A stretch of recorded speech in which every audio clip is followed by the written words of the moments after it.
welcome to Costly Conversations. I'm super excited because we have Caleb Wright with us today from T&S Solutions. How you doing, man? I'm well, man. You? Man, I'm doing fantastic. Thank you for asking. So just a quick matter of housekeeping. We did want to just go ahead and say, wherever you are, if you're watching or listening, if you could leave a review or whatever it is that you can do to kind of help the show, share with a few friends, that would be fantastic. And of course, if you want to support the show, best way is to go ahead and check out the links down below for the Patreon.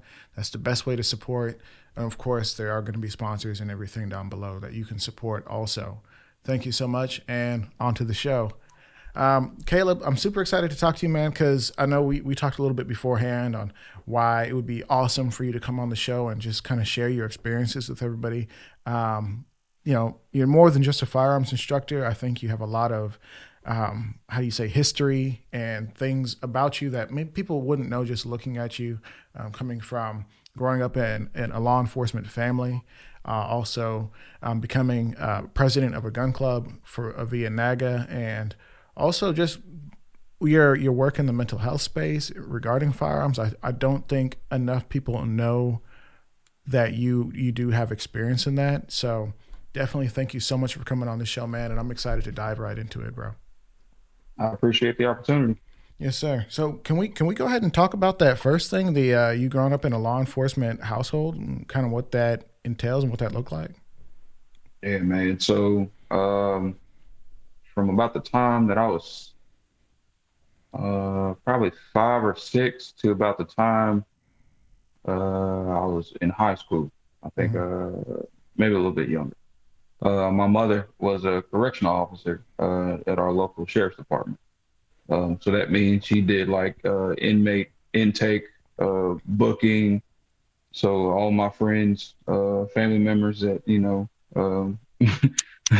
did too much and went to jail for the night, she had to deal with all of them. So I had this a pretty diverse upbringing, just for just my mom, just kind of keeping us on the straight and narrow with her experiences at work.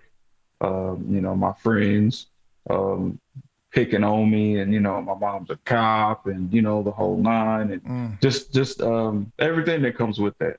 And then we got to go to the sheriff's department Christmas parties, and I used to have pretty cool relationships with some of the deputies, the patrol officers and stuff like that. So it's not something that someone like me would endure on a daily basis. It's not something that most people are used to. Sure. No, that is interesting, and just kind of the obvious part of it.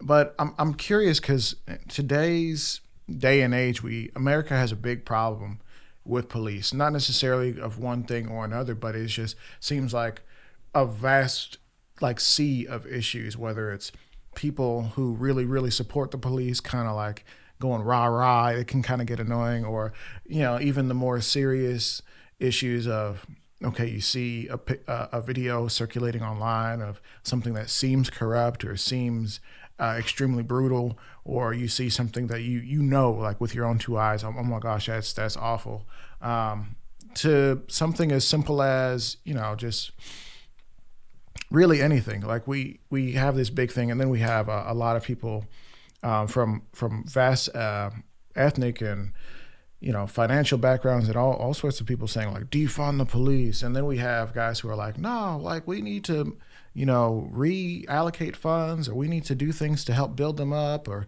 we need to be supporting our. All that said, you grew up in a household where maybe you saw some of the value in some of these deputies, in your own mother, working in these places where she did her job. How does having grown up in your home, seeing the world the way it is today, seeing the problems and also seeing some of the non-problems, how does that affect the way you see the world? I see everything through a different lens than most people, just because I understand being Black in America. I understand some of the trials and tribulations and things that law enforcement have to go through. And just how all of that can get intertwined in translation, right? Because people only know what they know, right? Mm. People only can have um, thoughts and issues with things that they know about, right? So coming from a perspective where it was normal for my mom to talk to us about who went to jail, why they went to jail, what not to do, people to avoid, all of that, and then also on the other side of that coin, um, having cousins that are basically in a relationship with a criminal lifestyle, right? Mm. So being seeing all of that, right, and just having it's a really really diverse look, and it kind of gives you you're kind of able to understand more of why certain situations happen the way they happen, and also how people will react to those situations. Yeah, I think that is important to consider. Unfortunately, a lot of us we kind of see the things that happen and we react rather quickly. And I'm not trying to say any singular item, any singular event.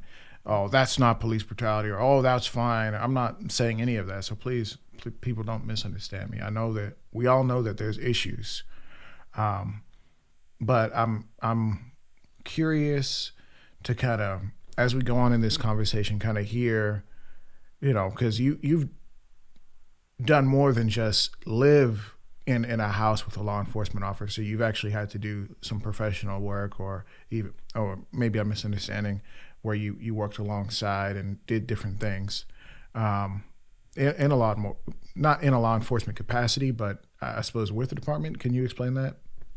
Yeah, so I was basically a security officer, but we were a detached unit of a campus police department. Mm-hmm. And some of that campus police department stretched to our downtown area, which is a hotspot. It's where all people congregate. Uh, Alcohol is consumed, and bad things tend to happen. Um, so just being pretty much in house, right? Being present while some of those conversations are had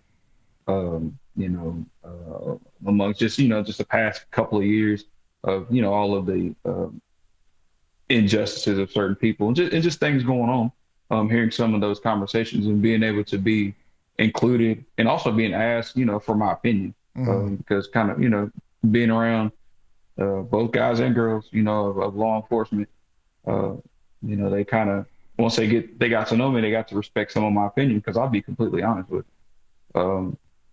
And it's and it's not necessarily an argument but an honest dialogue. Hey, that's your Mm-hmm. perspective, here's mine. um So and I'm it I'm was okay to have some of curious. that vernacular.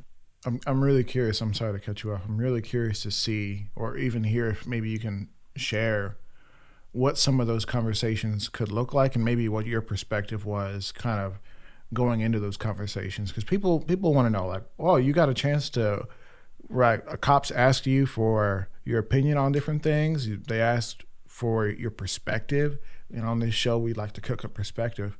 Like, what did that conversation look like? Not maybe so much of the specifics of the event, but what are some of the thoughts and feelings that you expressed and that you were able to share with the person who's out there doing the job? So a lot of times, most officers are serving communities they're not from Mm-hmm. or they don't currently live in. So there's always a disconnect um, between the two. Hey, I just work here 8, 10, 12 hours a day.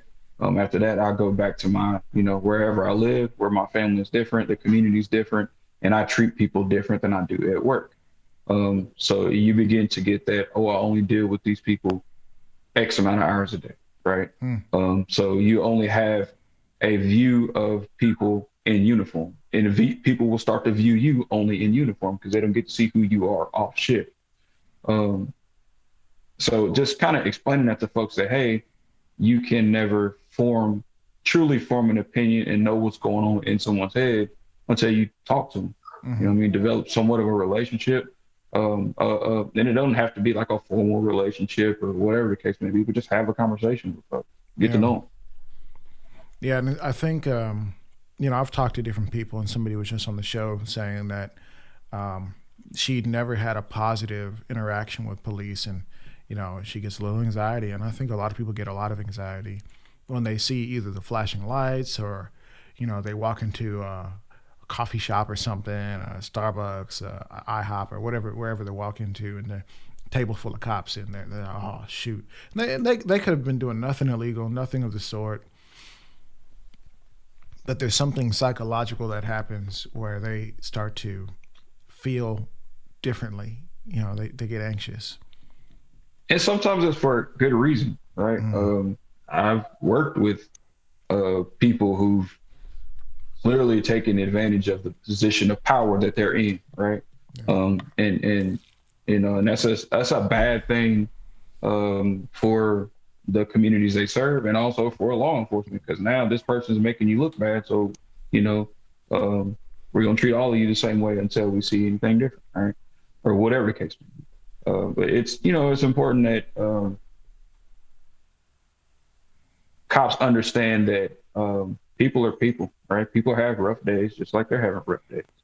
But it's kind of law enforcement can be a turbulent job, right? Mm-hmm. I work nights, overnights, so 11 to 7.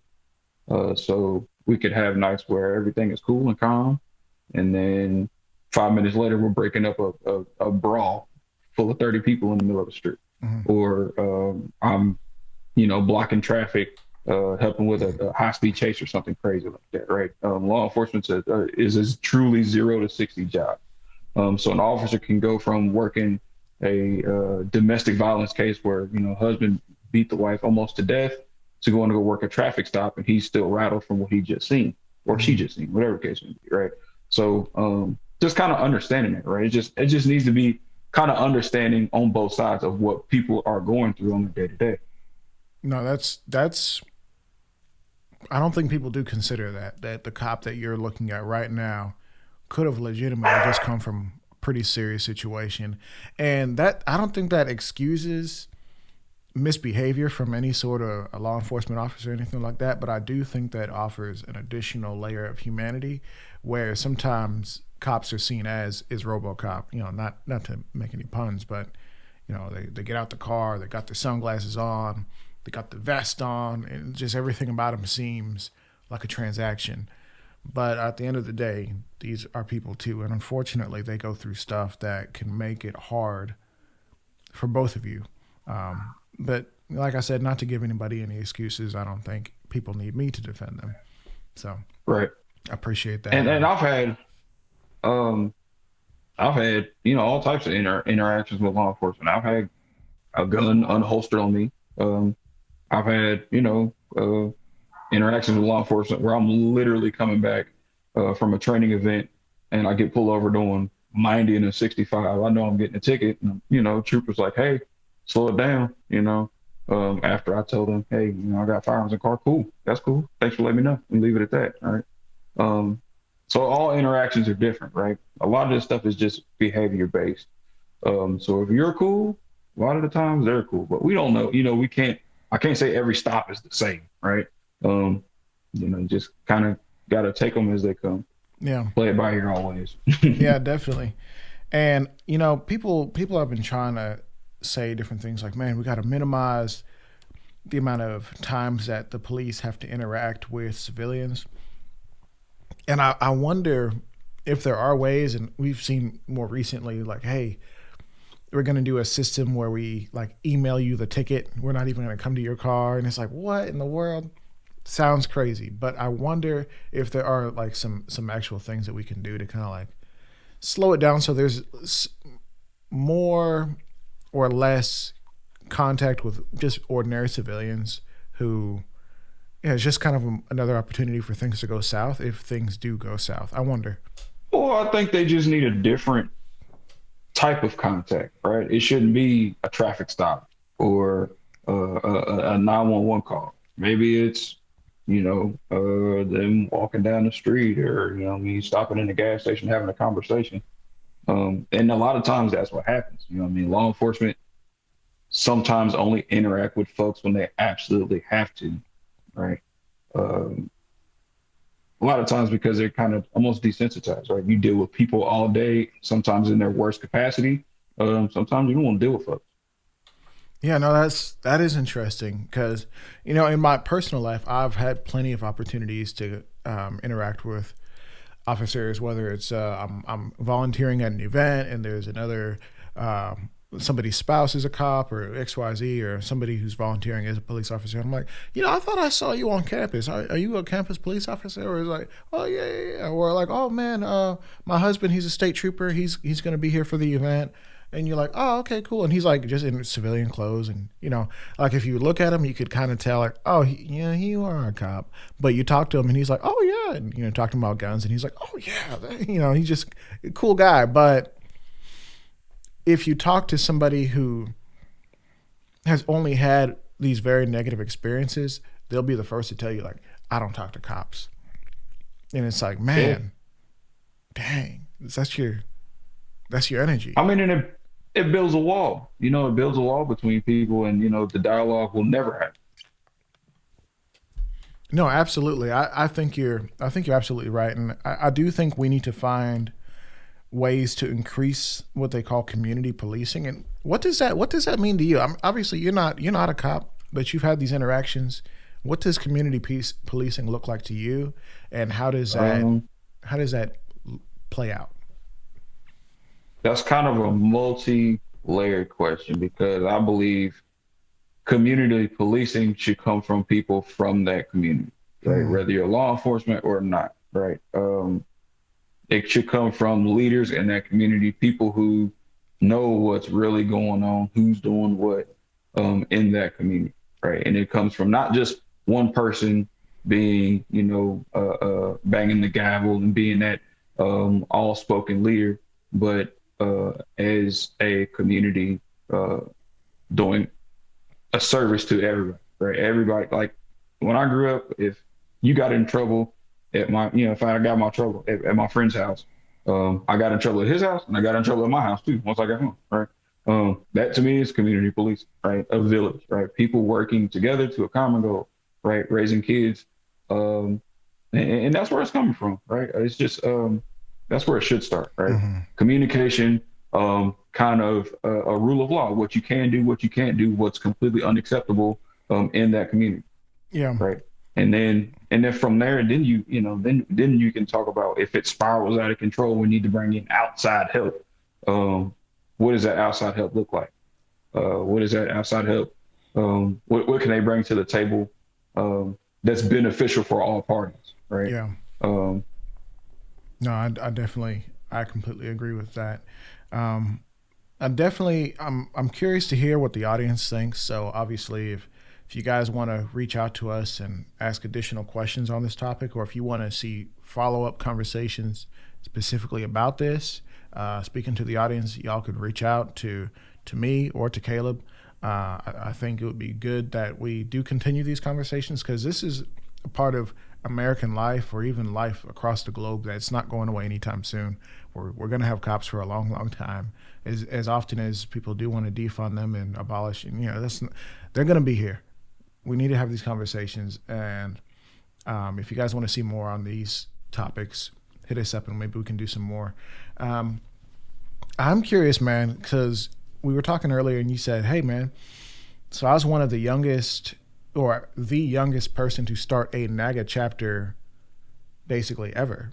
NAAGA being the National African American Gun Association, to be a chapter president. Can we talk about that? yeah. So I was a NAG member for probably 2 or 3 years before I started my chapter.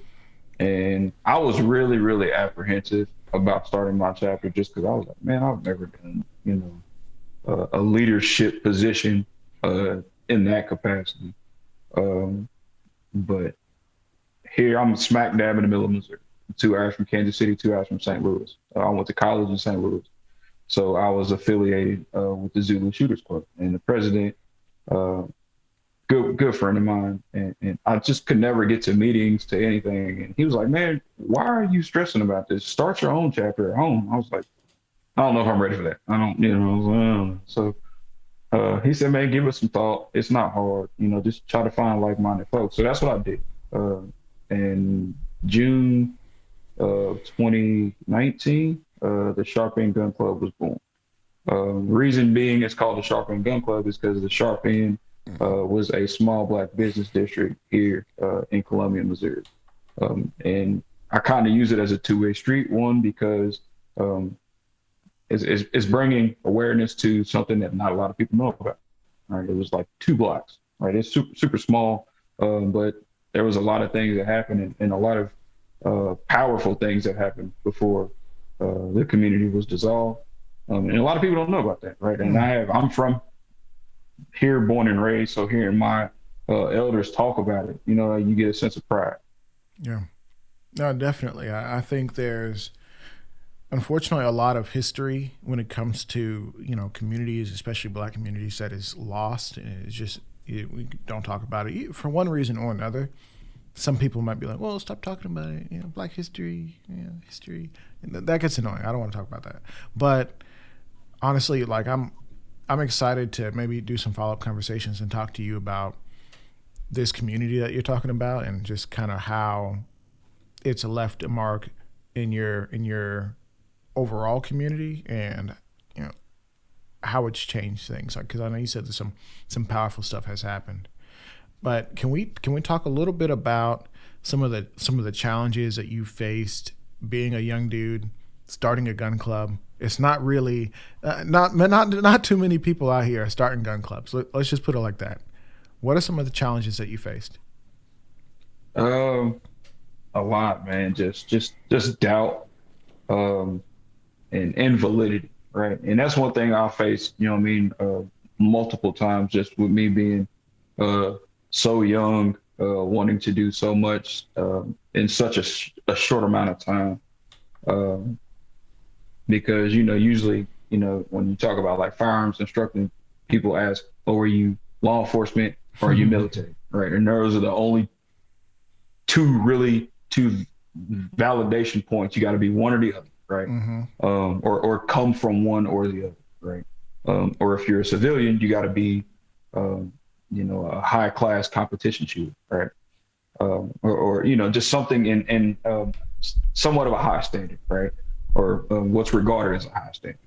Yeah. So when I got it started, I just had doubts about finding like-minded people, what I could do to make an impact in my community, and just fighting the stigmas, right? Because Black people are generally scared of firearms. That's a fact, Yeah. right?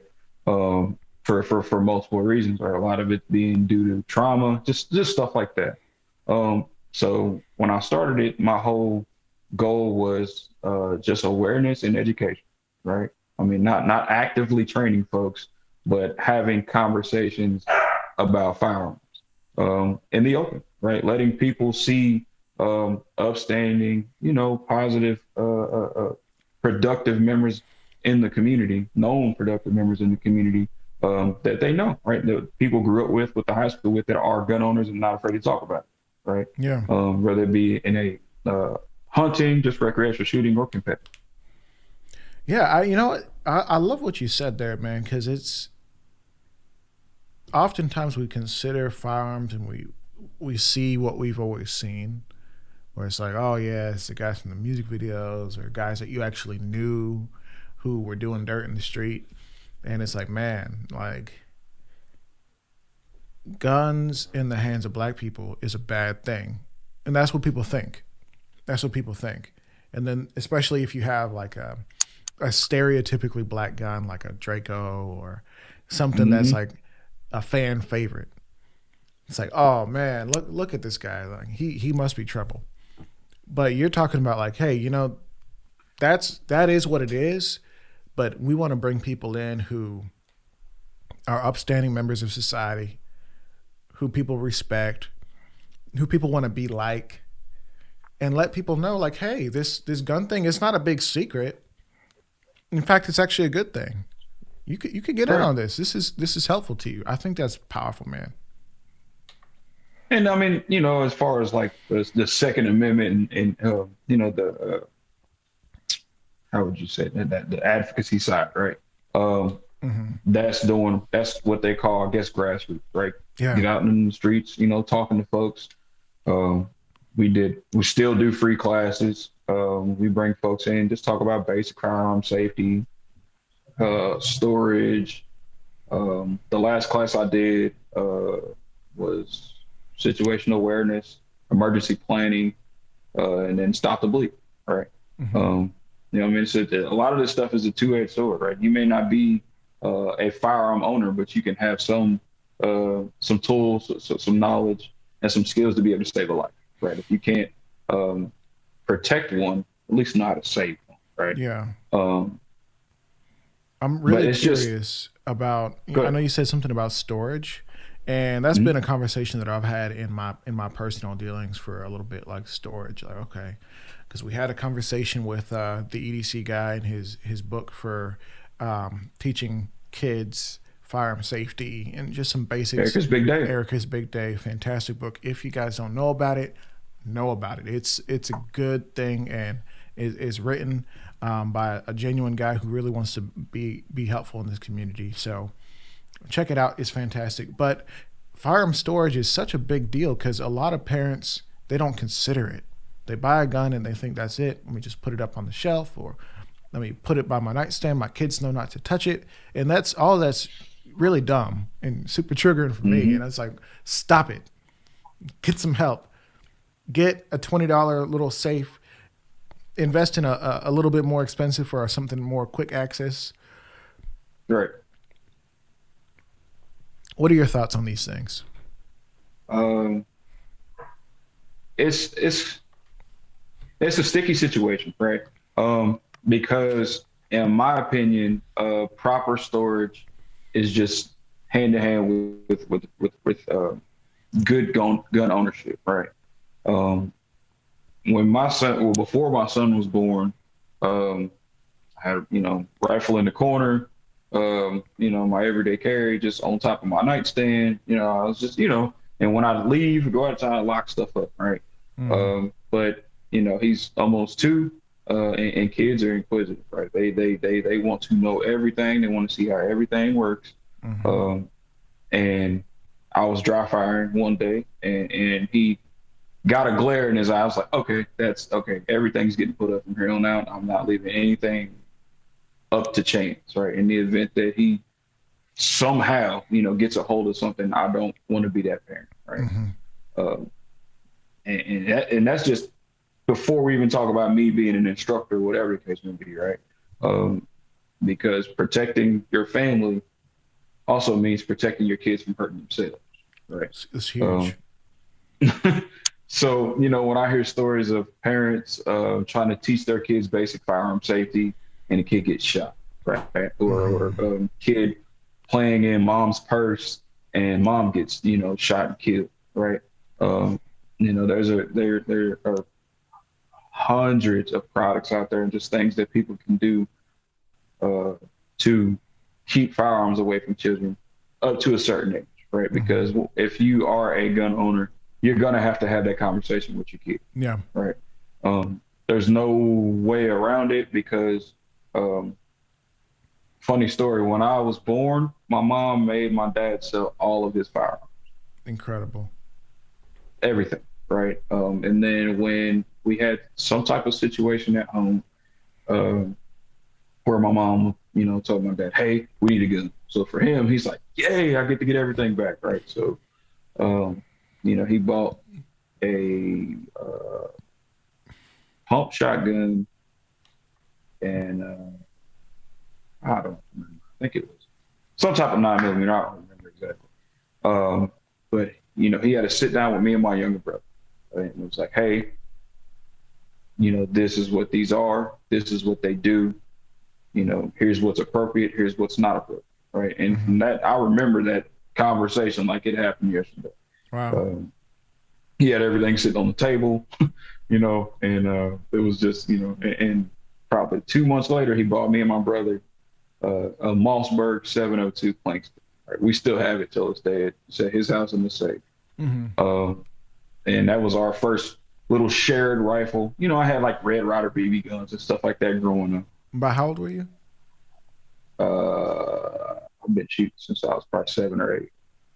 Which is not normal. Like if we just lay that out there for somebody in your specific demographic coming from a black household to be shooting since you're 7 or 8, that's not exactly the norm. No, it's not. But my father is big on um, educating and equipping us with what he knew at the time, right? So he did, what he could to educate us on basic firearm safety. We never had any accidents or like that at home. We knew where guns were, and we even knew, hey, when your friends come over, ain't no messing around, ain't no, hey, my dad has this, none of that. No, no, right? Um, Mm-hmm. just because um, it kind of coincided with my mom's, law enforcement career.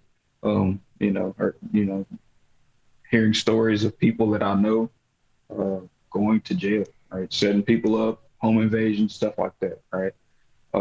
So you get this, it's like, oh, well, I gotta protect home. I can't, that's kind of in-home security, right? Yeah. Operational security, I guess you could say, Yeah. right? So, but yeah, man, I just, just once you get to that point where your kids are curious, there's nothing you can do but replace that curiosity with knowledge, No, right? absolutely. Um, I get to take kids to the range all the time, and I get concerned parents that will message me, be like, "Hey, I know you're an instructor. My kid's doing this. I'm getting a little concerned. Let's have a conversation." I was like, Mm. "All right, well, bring them to the range, or I'll uh, call them, or just I want to have a conversation with your kid first before I make a decision to put a live firearm in there, or even even one of our trainer guns, right?" Mm-hmm. Um, and then we go from there. I've had conversations with young boys at the range. Say, oh, I've seen that gun in this music video, or oh, this gun's on Call of Duty, or whatever the case may be. So Mm-hmm. um, the media influence is definitely that is without a doubt there, right? Yeah. Um, we just have to feed it, right? We got to replace that curiosity with sound knowledge. Yeah, I think that's not something that we are great at doing yet. But I see a lot of dudes who are really trying to put a lot of good information out there. Unfortunately, there is a lot of ego.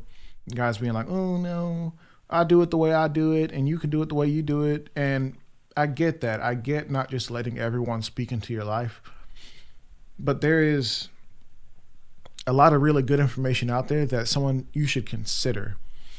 Consider this, and I'm saying this just for me. I'm not speaking for you, but in my mind, the idea of I taught my kid how to clear a pistol. I taught him firearm safety. That's not it. That's not the end.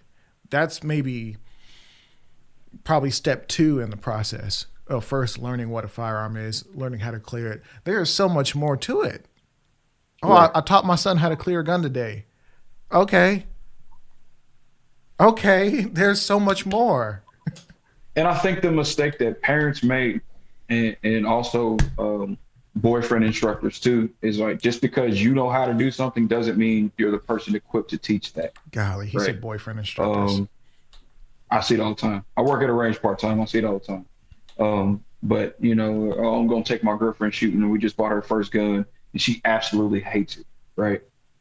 This was not a building experience at all. She's scared to touch a gun, right? Mm-hmm. Or parents uh, uh, putting a deer rifle, what I mean, kid shooting a 7 millimeter first time ever, and the gun knocks him over, right? That's not a positive experience. If you want your kid to understand and respect the power of firearms and what comes with gun ownership, you don't do that with fear, Mm. right? Because then you build something and that kid will potentially never want to touch a firearm again, right? And won't have any protective instincts, and then you leave them vulnerable potentially. So No, that's powerful. I appreciate you saying that, especially considering everybody thinks that they know a thing or two and they can take their girl or take their kids to go shoot. And I've seen people take their kids to go shoot and they take pictures and videos and they send it to me. and they got their thumbs crossed and everything, and I'm just like, oh my god, oh my god. Got that backwards grip with the thumb Yep, behind the slide. Oh yep. yeah, And that's the easiest way to get hurt. Like everything can be yeah. going right with the gun, and that's how you get hurt. And I've man, had a guy. This actually happened earlier this week.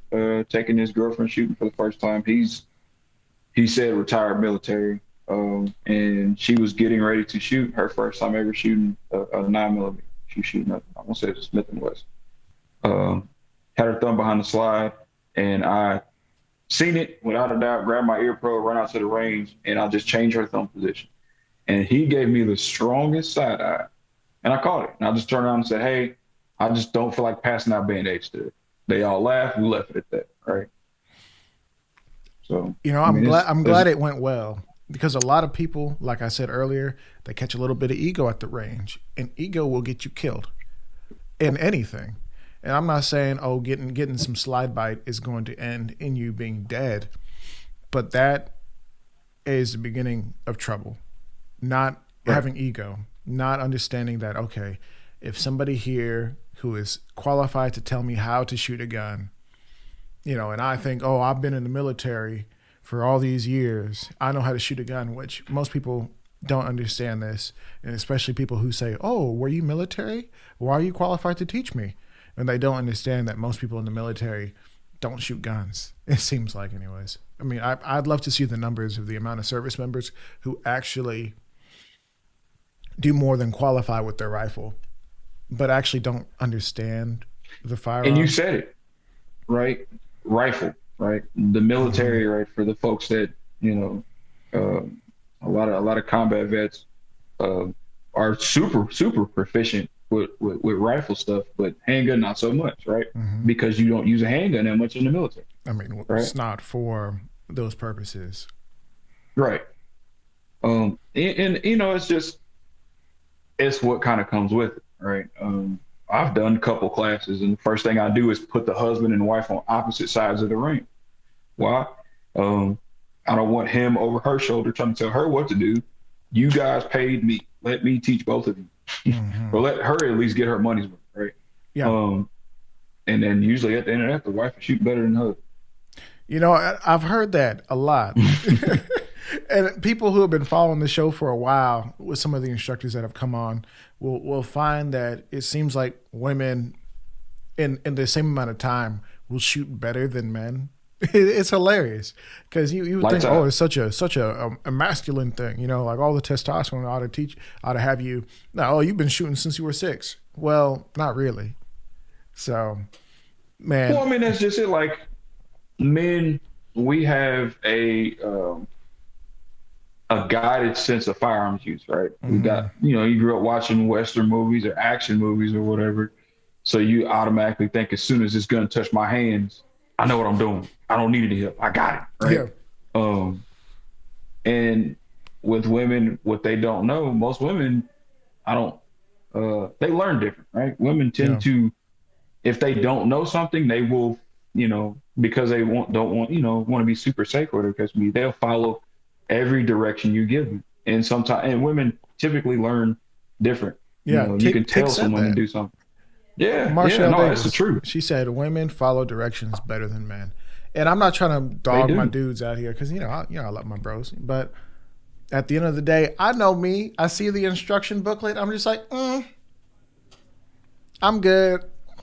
I can look at it and Right. tell what to do. I, I'm you the know, same way. I don't like reading the owner's manual. I look at the side of the box when I put stuff together. I mean, plenty of firearms come with owner's manuals. How many of them have you read? Don't answer that. Don't answer that. That said, I mean, you're right, and I think people really do need to just slow down and consider that maybe, hey, dude online is, trying to give you some advisements to be like, hey, I see you doing that, and I don't think it's really safe. If you don't want to listen to him, why don't you go look it up, see if what he's saying is correct. And I think that's just it. Like, especially with social media, what I mean, people producing content, and that content is getting the reaction that they want, so they keep producing, right? And then Ooh, someone sees it, and it's not. it's not great. Maybe their grip's wrong. Maybe they're doing something unsafe, right? So maybe they'll have a sidebar conversation and DM this person and say, hey, I've seen this, just a little concern. Here's what you can do, bam, bam, bam, bam, right? And then sometimes people shrug that off, right? Yeah. Um, I I've given DM advice to like two people, and it was like disrespectfully refused, and I was nice about it, Like, hey man, just reaching out, this, and this. I'm not trying to be a know-it-all, but just trying to help you out. You know what I mean? And it blows up in your face, so you just gotta let them do what they do, I guess. Man, I don't post a whole lot of shooting online, but one time early when I did, I was shooting rifle and my shoulder was a little high, and Hmm. it was kind of like extra aggressively high, and I have decent sized shoulders, so I guess it can look a little extra. Anyway, somebody I respect reached out and be like, "Hey, relax that shoulder a little bit. It don't need to be that high." And I knew this person wouldn't say anything unless they really did care to, because the person, first of all, I know they're genuine, they're professional, they know what they're talking about. If they say something, I'm gonna listen. Period. Even if I didn't know this person, you just look at the little page, scroll up and down real quick, you'll know that they know what they're talking about. Right. And I think more people. And I said, hey, thank you so much. You know what? I'm gonna try that. I'm gonna hit the range next week, and that's gonna be something I try to implement. And I think if more people just kind of slow down a little bit and be like, hey, thank you so much, even if you don't even listen, it'll make it a little easier for them to, people like yourself, or even people like myself, if I see something that's dangerous, be like, hey, I'm just telling you this because I care. Don't do this, or maybe try this. Like you said, try these things. It may help. Right. I mean, it's just, people refuse it. Like you said, ego, right? I guess, Mm-hmm. that thing is vicious on the internet. I will say, you know, even coming from a place of love, you know what I mean, and genuine concern, like, hey man, I've seen this, um, fix her grip. You know what I mean? I know she's a first time shooter. You may not have, just trying to help folks out, and it a lot of times blows up in your face. Um, Yeah, I will say there's another side to that where you post a video and something is clearly a safety violation, like somebody's got their finger on the trigger a second longer than they should, or something, and you have people who are enthusiasts and they're scrolling through and they see 12 comments that says trigger finger, and they want to be the next person to say trigger finger, and like a bunch of little mhm. birds, they're like trigger finger, trigger finger, trigger finger. It's like, shut up, shut up. Yeah. It's okay. Oh yeah. I saw it the first 12 times. And I'm not saying this happened to me, but I've seen it.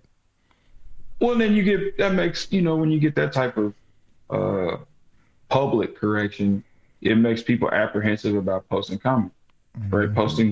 Posting any type of decent Mm-hmm. content, right? Just because I don't want someone to pick me apart and say I did this wrong, or Yeah. I did that wrong, or this wasn't right, or to pick on my gun, or whatever the case, Oh, right? man. Um, Listen, the internet is full of gun snobs. If y'all didn't know, now you know. oh yeah, Don't have the wrong gun. You have a Canic and then be like, oh, that's not it. It's a ripoff of a Walther. You got a Sig and people will be like, oh, it's not a Glock though. Then God forbid you don't have anything that's like $3,000 after it's Gucci'd out. So, I mean, it can be rough. and in my personal experience, just going to take classes, being on the line with guys that have all the latest and greatest gear. To be honest, they usually can't shoot. I've seen that, and I've started to see it more and more. And it's kind of sad. It's kind of sad to see because they got two and three guns on them, like at the same time, and they're nice guns. And you're like, dang man, I wish I had one of those. But their target looks like Swiss cheese. Because for anybody who doesn't know, say you're not a shooter, your grouping should be, if you can see this, not so big. It should be closer to the center of your target or wherever it is you're firing. You don't need one shot in the shoulder, one shot in the hip, one shot in the hand. Oh, it still hit the target. That's not what we're going for. We Aim small, miss small. aim small, miss small. If that makes sense. I'm not even explaining grouping properly. But if your target looks like Swiss cheese, it's a problem. You know, you should, if you took a paper plate and put it over your target, you should be able to fill the paper plate, and that's about it. That said, you see a lot of these guys out there who, you know, they're trying hard, but they're not as good as they think they are. And I'm not saying you can't own more than one gun or have a nice gun, but don't be that guy online making fun of people if you yourself can't even perform. That's it. That is it. That is it. You know what I mean? And I'm not the greatest shooter in the world. Right? Mm-hmm. I like to say I'm proficient. I can perform, but I'm still hungry. There's still things that I want to get better at, right? Even with me being an instructor. I mean, that's just being honest. I'm no master of the craft or whatever, man. Mm-hmm. I know a little bit about a lot. Yeah. No, that's a important section. I did want to touch on kind of back on the topic of you running a gun club. Um, why do you feel like it's valuable? Because NAAGA is traditionally considered a black um, organization for black shooters. More specifically, I think it does allow for others, but it is specifically for black shooters. Why do you Mhm. feel like there is an importance or a value? Why do you find it valuable to add representation in the way that a gun club of your type would add? Um, so when I first started getting into competition shooting, right? When I first shot my very first USPSA match, I remember walking into the shooters meeting and me being the only black person in this room, Mm. right? Um, it was kind of a threatening feel, but it's not the first time I felt that. All right, you walk in, I'm here to do what I need to do. I'm gonna get here. If I make a couple of friends along the way, great. If not, I paid my money, shot my match, did my best. Hopefully, we'll see you on practice score, right? But it's just practice score. I mean, just trying to show people that to get out of your comfort zone, right? Get out Mm. of your comfort zone, right? As a um, gun owner, as a black gun owner, as a black person, right? Um, Oftentimes we don't do things where we don't see people that look like us, Mm. right? You walk into a bar or just anywhere, and it's funny when you see one other black person in there and we get the nod. Everybody knows the nod, Everybody knows it. right? um, but when you do it, when you go places enough and you meet different people, right? You might be the only black person there, but if I paid $300 for this class and I'm the only black person there, what am I going to do? Turn around, get back in my truck and leave, right? No, I'm here. I paid. I have a gun. I have ammo, and I'm going to take this class and get all the benefits I can from it, right? Mm. If people open up to me and I have a conversation with the guy next to me online and we're exchanging information and tips and we get each other's social media at the end of it, and a relationship grows from there. Fantastic, you made a friend, right? But it's important that people understand that there's nothing wrong stepping out of your shell, right? Getting out of your comfort zone, Yeah. and telling that to other people, right? Uh, I mean, this kind of comes from the way I grew up, right? We go on a big, huge family float trip every year. And each year we try to take people that have never been, right? Mm. Our friends, my younger siblings' friends, kids that have never camped, never slept in a tent, never, you maybe even slept on a trampoline outside, right? Never been in a canoe, right? Never been on the water, never spent time in the woods, right? And at the end of it, kids are usually lifers, right? We got some kids that's been with us 5, 6, 7 years off Mm. one trip that they were scared to death to go on, end up having a fantastic time. And now they're coming, right? They're bringing friends. They're bringing people that have never been before. It's infectious. Yeah, and I think kids are, obviously they're people, but they're a lot like adults in the sense that they sometimes don't believe in things that they've never been introduced to, and so having, especially if you're introduced to the idea of limitations, and someone says, "Oh, black people don't camp," that's that white people stuff. People don't go mountain climbing. That's that white. We don't go canoeing. It's like when you start to limit yourself, especially limiting yourself based on what race. Come on, man! Right. Like, are you kidding me? Right. Let me just publicly rebuke everybody who's listening to this or watching this right now. If you are in the habit of saying stuff like that as more than just a joke, like, stop it. Seriously. Like, there are I so mean, and many understand things. something. Just a little nugget of information, right? Let's look at the term cowboy, right? What is boy um, in a derogatory sense, Well, right? yeah, Put yeah. it together, cow boy. The very first cowboys were black, right? What do you Huh. mean we don't ride horses? Just saying. Mm. You see, and there are so many things that we have access to that we could do. If somebody said, "Oh man, I see you eating healthy," black people don't eat healthy. Would you listen to them? Would you sound crazy when you say stuff like, "Oh yeah, we don't do that." Oh yeah, I get like camping isn't always super comfortable, but it can be really refreshing for a person. It can be a Yeah. cool experience. It Uh, can be different. A change up from this rat race, getting back to nature. And I'm not a big camping, like go camping. It's gonna change your life, but it might. So maybe do some something of the best different. sleep I've had in the world has been in the woods. No, I've had a great time all the times that I've gone, and I don't go like all the time, but the times that I've gone, Right. it's been a good time, and nothing bad has happened to me. I would just put it like that. Only good things have happened. So I recommend if you guys can go do something different, maybe not even just camping, just something different that you've not done, that your family hasn't done. Get some knowledge and go do it. Whether that's with a firearm, getting some knowledge, getting some training, and go, getting into that, or something like camping. Get it done. Go do it.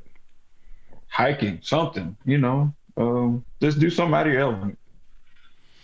But I mean, just the challenges I face with the gun club, because that was it, just representation, right? I wanted to show people that look like me that there are people that look like us on the range, right? In a professional sense. That's not waving Dracos and cameras, right? That's not a danger to the community.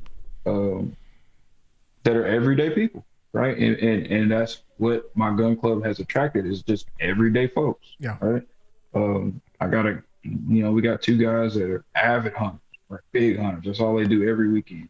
And they bring a sense that, you hear black people don't hunt, you know what I mean? Or only old black dudes hunt, right? Whatever the case may All be. right. Um, and we've discussed taking kids hunting for the first time, right? Taking young black boys, black girls hunting and letting them get the full experience. Why? It's not as bad as you think. It's not as boring as you think, right? Yeah. Um, Wouldn't that be one of the things that could help lead the black communities to a sense of self sufficiency? Like if everything that's went it. bad one day and all the supermarkets closed down, and like there's some sort of supply chain shortage, like that could ever happen, right? But if something really weird happened, what if you could actually say, you know what, maybe I should go get me a deer, or at least we could go get some rabbits, or whatever it is Yeah. that you could get. Well, I mean, in a historical sense, that's where we come from, right? Um, we taught folks how to uh, per certain crop and land Mm-hmm. and make money from it, right? Feed families and build generations from it. But it's important that people understand that um, have that connection with your elders, right? There's a reason grandma knows how to cane, right? There's a reason grandpa, still has a lever action 22, and can hunt, and doesn't have to wear the latest and greatest in camo to bring back a deer, right? Mm. Understand that there's a reason why our elders are the way they are, and take those lessons. You know what I mean? All the information that they give you, don't, oh, grandpa's old, he's crazy. No, there's a reason he is the way he is. No, absolutely, and I think there's just this weird thing that I see it so often, where it's normal actually, where kids don't respect their elders, but it's not good. It's not Yeah, good. and it's not going to lead to I mean, anything that's good. and the crazy part is that comes from parenting, Yeah. right? I spent a lot of time with my grandparents growing up, right? Mm, I didn't spend too much time uh, with my grandfather on my dad's side, but that was my first major interaction with firearms. One, you couldn't sit on grandpa's couch because there was a Mossberg 410 shotgun underneath the blanket on the couch that wasn't moving. You got to sit somewhere else, right? wow. Um, Guys on the street, the shotguns in my safe, right? Okay. Um, so I mean, that's just that was one. That's just how it was, Yeah. right? Um, Or what you gonna do about it? and right, there's nothing. What I mean, you got to deal with it. Right? You can sit in the recliner, stack up on the floor, or something, So right? And understanding that, right? I didn't understand. I used to hear stories of my grandpa hunting on my mother's side, and I don't know. I was like, Grandpa, why don't you hunt anymore? I just up and asked him one day, and he had a friend that hunted with him every time that his friend died in a car accident, and he just stopped hunting, right?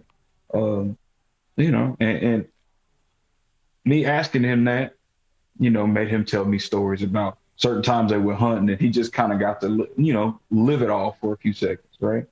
Um, yeah. but it's important that, kids ask questions, right? Never be scared to ask, grandma and grandpa questions. Nah, shoot, that's hitting me in a way that's I feel it's different because I'm just thinking about my grandparents, the ones who are I think they're all still with me, and well, they are all still with me, and even my parents is like, man, like I wish I'd asked more questions, and I still have an opportunity Hmm. to, but I need to ask more questions because there's so many stories, so much lived life, so much experience that I don't have to go out and get. It's right there. Right. It's right there. Yeah. I mean, I spent time, my grandfather on my father's side, he moved in with us, Mm, more towards the end of his life. And that was the most time I got to spend with him. yeah. And he's an Army vet, Korean War, Mm, was a tank operator. And he used to just, tell me stories, and I'm in fifth, sixth grade, all in, what I mean, I want to know everything, because at that point, at that age, you think, grandpa tell you a story about him driving a tank, they're getting shot at, you think of a straight action movie, you know what I yeah. mean? And when you get you hear stuff like that, and you just get a sense of pride. My grandpa went to Korea and came home, right? There's stuff like that, right? And that comes from just respect. Like you gain respect, right? Even if you don't have the greatest relationship, you have a little bit of time to pick up and earn, or give your grandparents a chance to earn that respect from you, and vice versa, right? Because a lot of these grandparents are sick of these kids too. um, Yeah. what I mean? But it all boils down to parenting.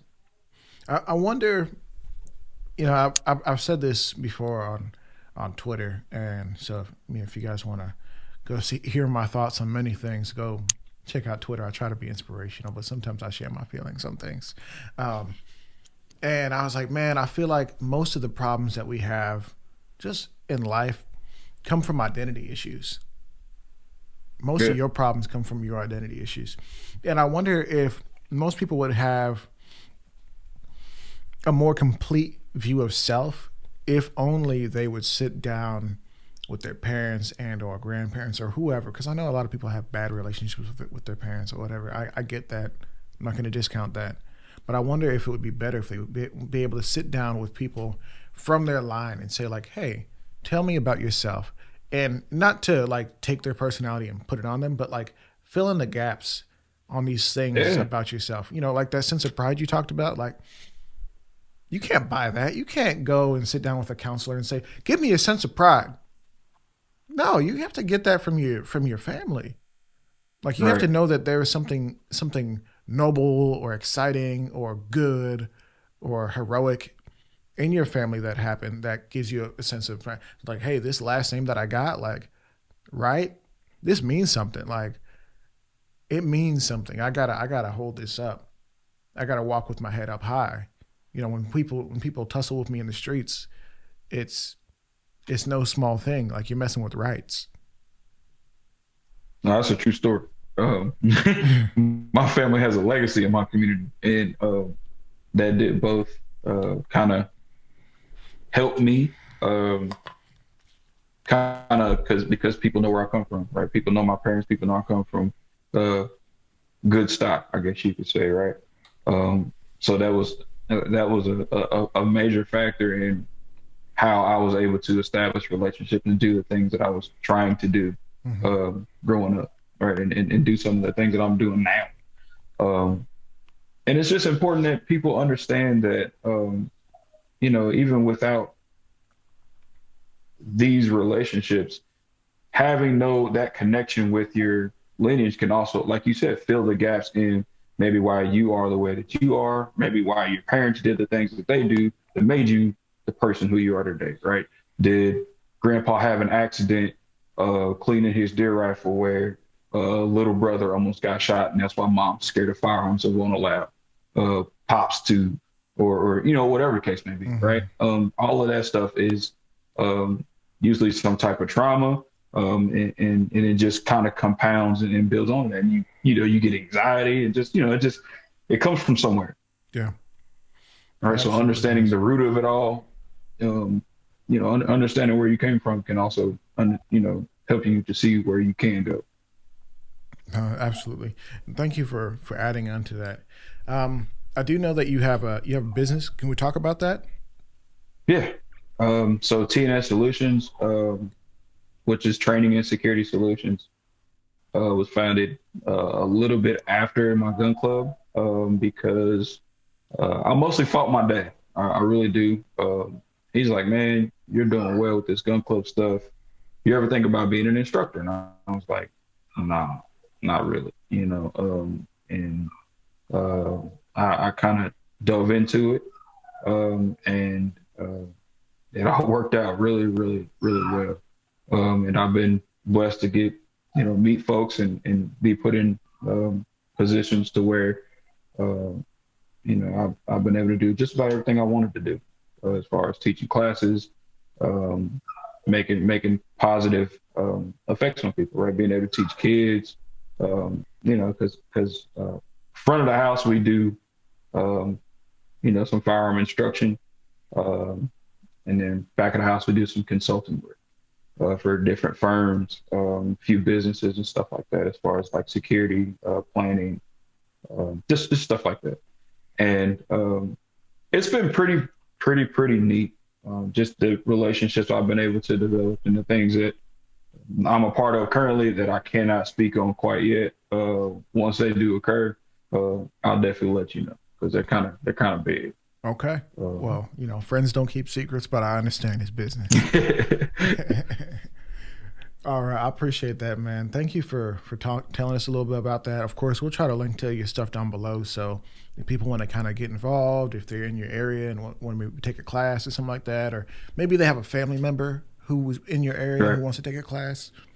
No, I Um, mean, and we're a civilian based company. I mean, when I started it, I brought my younger cousin in, who's my other instructor, and he's 2 months away from graduating into a law enforcement agency, a couple hours away, bigger agency. So he'll be our law enforcement contact. But we both are civilian based. We're both black, so we focus on what's related to us, right? A lot of concealment work.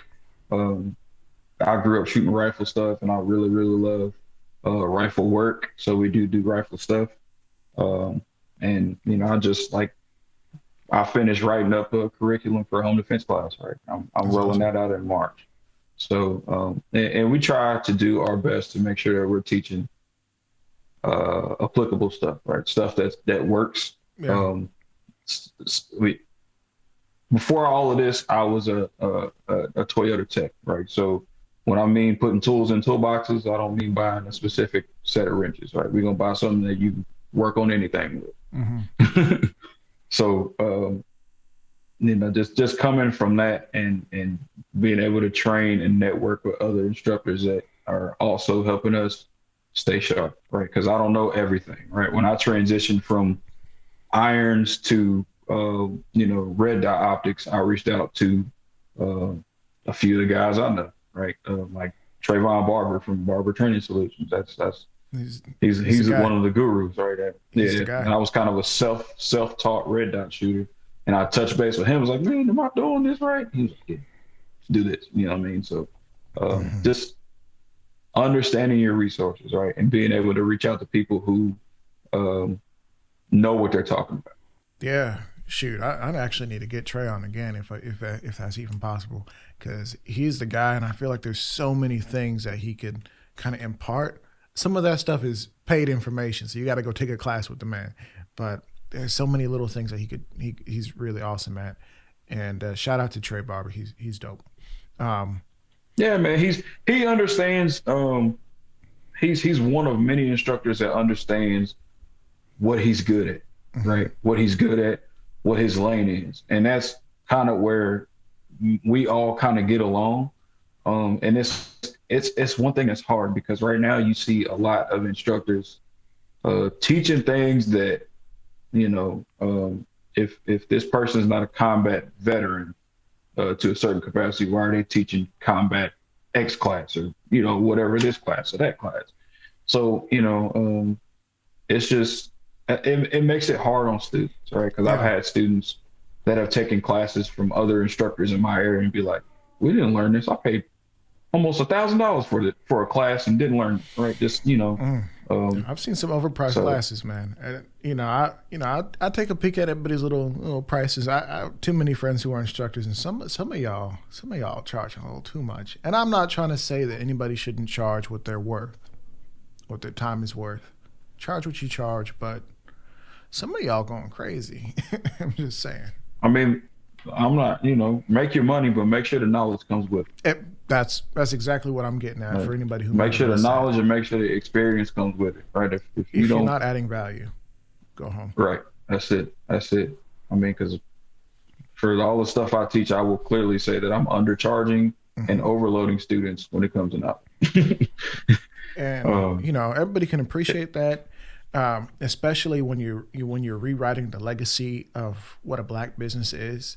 I just had a conversation with a guy who all he does is reviews products from black owned businesses, and he's just trying to mhm. make sure that he can um, let people know where the quality is. And unfortunately, a lot of companies, enough companies that it's concerning, they'll offer a product, but it's not, they're not offering what they need to offer for the price that they're selling it. And that's just it. I mean, having enough pride to be able to make sure that whatever product that you're pushing is quality, right? Mm-hmm. Making sure that whatever concepts or procedures or whatever you're teaching is up to a certain standard, Mm-hmm. right? That's kind of how my company motto became set the standard, right? And that's just kind of generic because it doesn't apply only to the range. It becomes, it means setting the standard as a father, as a significant other, um, as a gun owner, as a civilian, right? Yeah. As a citizen, right? As a member of your community. So Mm-hmm. And that's a big thing that I want people in this, what I'm calling season 3, to kind of see with the way I'm taking the show is like, whatever you're doing, let it be good for your family. If we're talking about firearms, it's because firearms is the best way to defend your family against immediate threats. Generally, um, if we're talking about knowledge and information, that's for your family. And once your family is right, that information and these tools can be spread to your community in the country yeah, and so on and so forth. How can you change the world if you haven't changed your family? So that's where I that's am. it. I mean, and there needs to be a conversation had, uh, not just amongst black people or black gun owners, but all gun owners. I think everybody should be having a conversation about mental health right now, right? Um, 2020 and 2021 did a lot of damage to a lot of people, Hmm. right?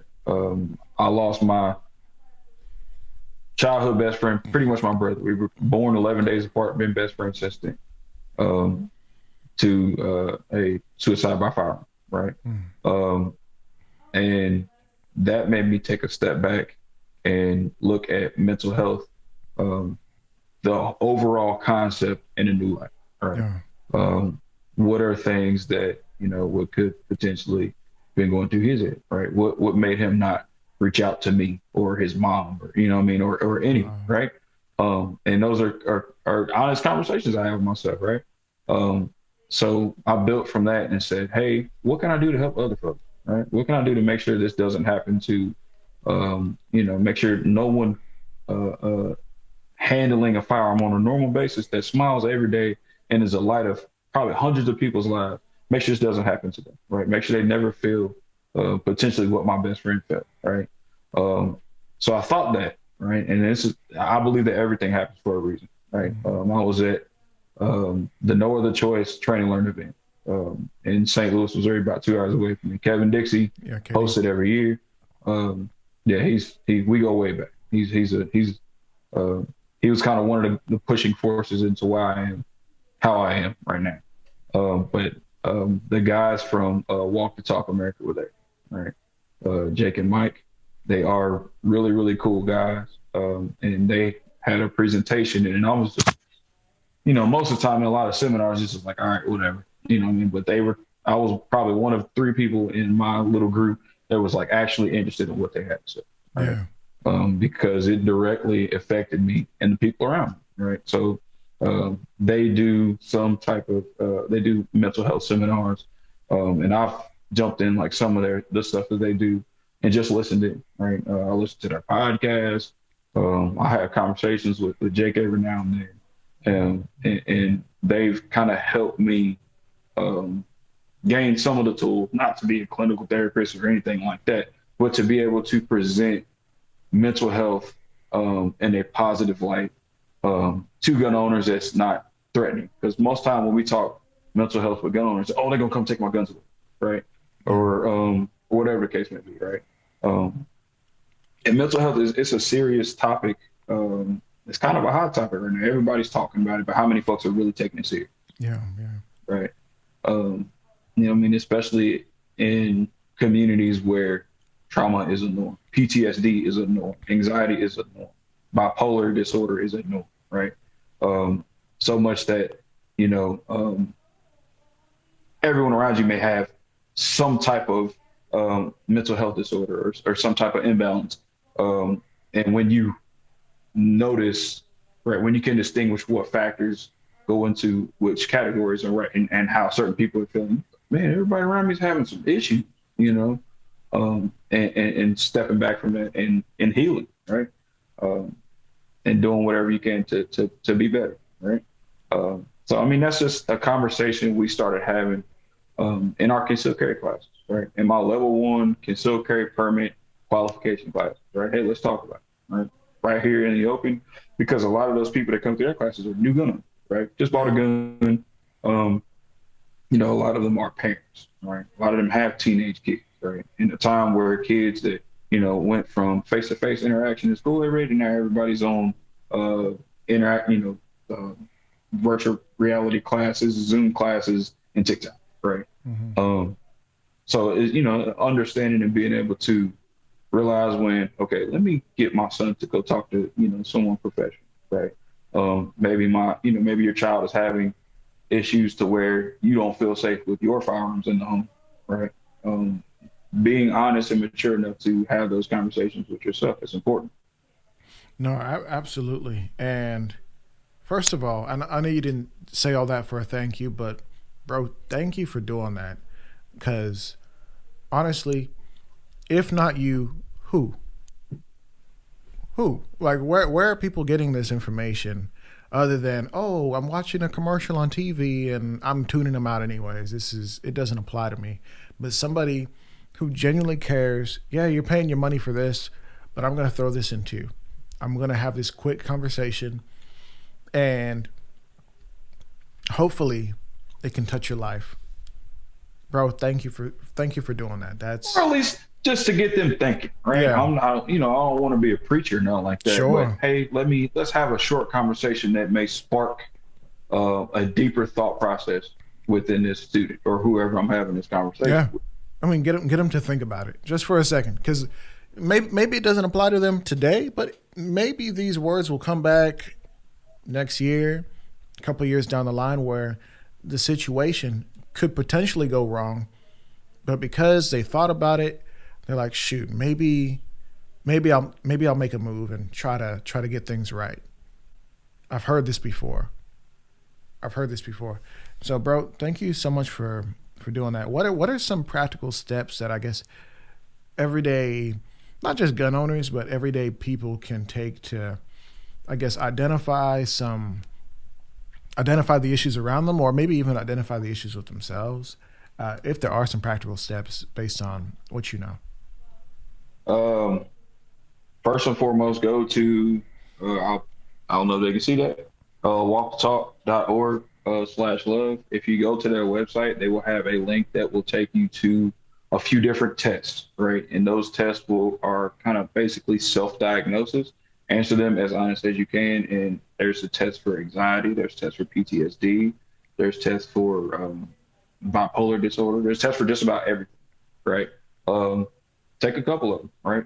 Take them all if you feel so inclined, and be honest with yourself, right? Mm-hmm. And if you feel alarmed by results, don't laugh them off, right? Go get help, right? If you have kids or people around you that you love that you may directly impact, and maybe make sure you're talking to them. And it's the gun culture in itself is super macho, right? Super masculine. Mm-hmm. Plate carriers, nods, what I mean? The super tough boy stuff, right? Biggest rifles, all this stuff is badass, right? But when you crack here, all of this falls apart, Yeah. right? And it's important that we realize. Absolutely. Bro, Caleb, thank you so much for touching on that. And thank you for coming on the show, man. I know you didn't have to do it, but we definitely wanted to make sure that we heard from you, especially with all the things that you're working on and all the information that you have for the people. How can people find you? How can people reach out? Or are you accessible? Like, how can people get in touch with you? Yeah, no. We try not to be Batman anymore. We try to present ourselves most of the time. On Instagram is at @TS_Solutions. Mm-hmm. On Facebook, we're on Facebook too, T&S Solutions. Our pages are pretty generic. We do some pretty cool stuff. We don't share like videos or anything like that. Sure. As far as like self-defense shootings or anything like that, we share knowledge, we share experiences we share student experiences and all that stuff. But we run a different channel. There you go. Because there's a lot of stuff out there. So definitely, I recommend reaching out. And even if you enjoyed this conversation, reach out to the brother and let him know that you enjoyed what he had to say, or if you thought maybe you disagreed with something. I don't know. You just tell him, or you could tell me. It's fine. People do it all the time. Yeah.